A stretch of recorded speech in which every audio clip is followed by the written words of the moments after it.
Well, hello there. How is everyone? I hope you're all well. You amazing, beautiful, wonderful people. It's Wednesday. I nearly said Tuesday. And this is video 2. I think that's what happened. I was thinking video 2 and Tuesday when it's Wednesday. Midweek hump. We all love a midweek hump, don't we? Don't we? You do. You know you do. I'm going to get straight into it because this video is about Turning Point USA. Because Turning Point USA have fallen flat on the face. Absolutely fallen to pieces. And I couldn't be more... It'd be wrong of me to say I'm happy because I kind of liked Charlie Kirk a lot. And Turning Point USA is Charlie Kirk. So the downside is when Charlie Kirk was executed, they basically executed Turning Point USA. And we're going to prove it to you right here. Check this out. We have looked at this previously, but I wonder whether it was just a lull, a glitch. So I've been watching, I've been keeping my eyes closely on it, and it's very clear that they're a lame duck. They're dead in the water.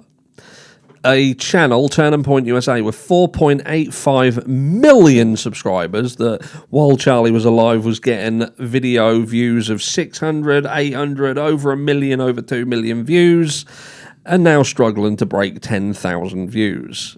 To put into context, they're getting on some of their videos less views than I get on my videos. And I've got 100 and something thousand subscribers. And I'm quite annoying, and I swear, which upsets people. And a lot of the time, YouTube are banning me, shadow banning me, because of the aforementioned. I say things that people generally don't really want to admit that they probably think. And that gets me into trouble a lot. But Turning Point USA, the only thing that's different here is Charlie Kirk's no longer with them. And it's having a detrimental impact on their channel. And if you go over to Charlie Kirk's channel, which even though it says Charlie Kirk's channel, it's got 5.66 million subscribers, we know Charlie Kirk is no longer with us. And a very similar pattern on the views. I don't think there's going to be any coming back from this.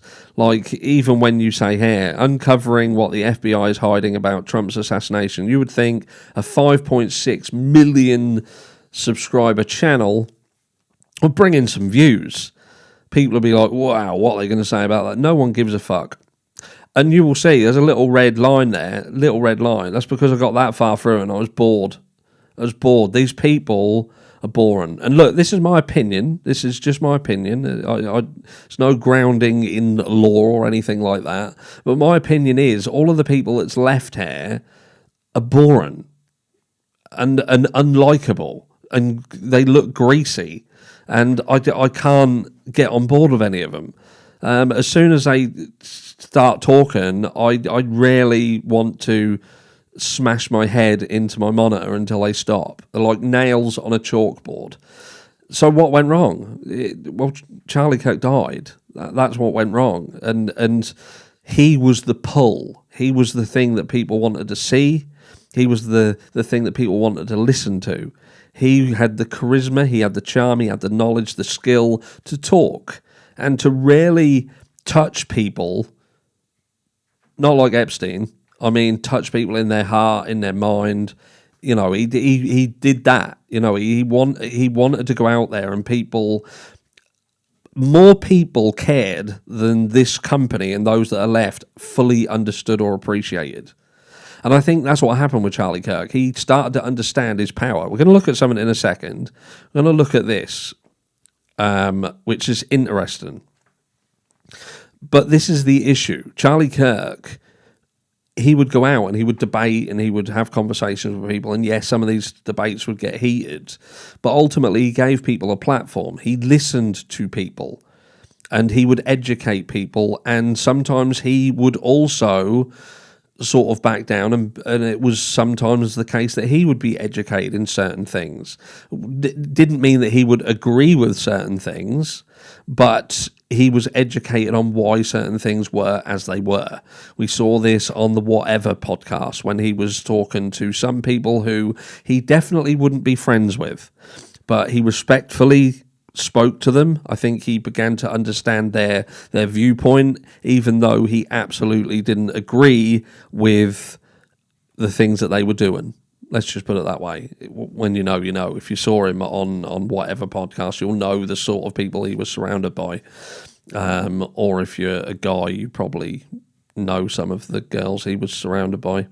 And that's the issue. The issue is Charlie Kirk's no longer with them, so there's nothing that brings anything to the table. They tried to do it with Erica Kirk and put her up front because they thought that she was the next best thing, and she is systematically destroying Turning Point USA even further because people are angry. People cared, they loved about Charlie Kirk, and yes, Erica Kirk was his wife and she does garner a lot of support, but she's also got to understand that people loved Charlie and are asking why, if she loved Charlie as well, why she doesn't seem to be grieving at all and why she's not spending a large amount of time with the children through this incredibly difficult time. And it makes people angry. And what I have seen a shift from some people who were initially supportive who are now starting to be like,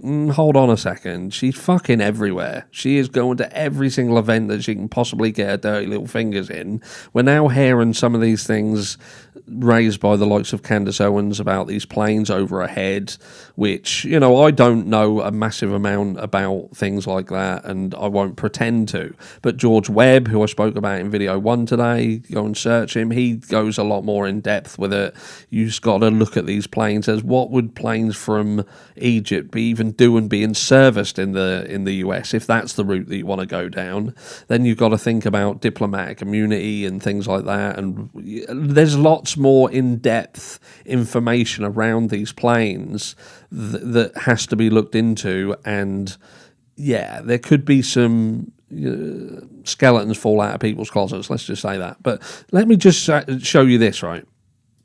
I'm going to come back over here. Turning Point failed in the UK, Charlie Kirk didn't. And this is the issue that you're now seeing in the US. Turning Point failed in the UK, Charlie Kirk didn't. Let that resonate with you for a second.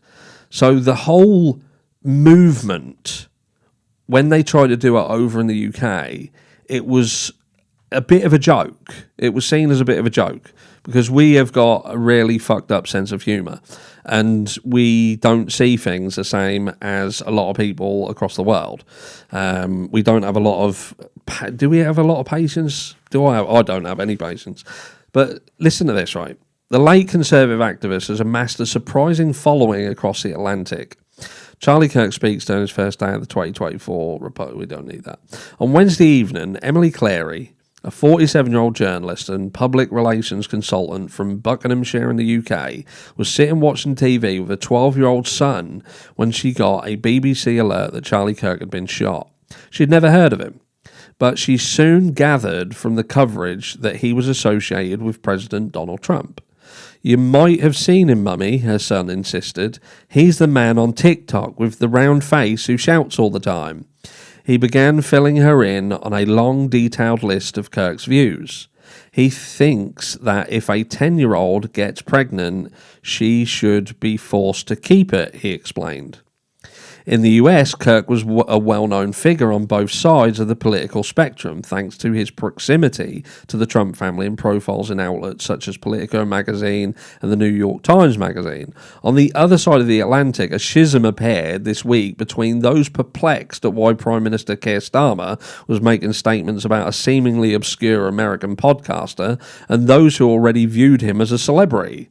Debates about the activist's legacy sprung up in online spaces not usually known for politics, such as Facebook groups intended for sharing Love Island memes or soccer fan communities on X, with some people saying that they will miss his straight talking. Parents of teens were surprised to find themselves being educated by their children on an issue of apparent international political importance. And I'll tell you what, this is an indication of exactly why Charlie Kirk was eviscerated, was removed from the planet, gone. Because Charlie Kirk, it wasn't the adults so much that he was talking to. It was the kids. The kids were listening. Of multiple kind of age groups. Even as young, you saw hair as 10 years old, because they've all got access to social media.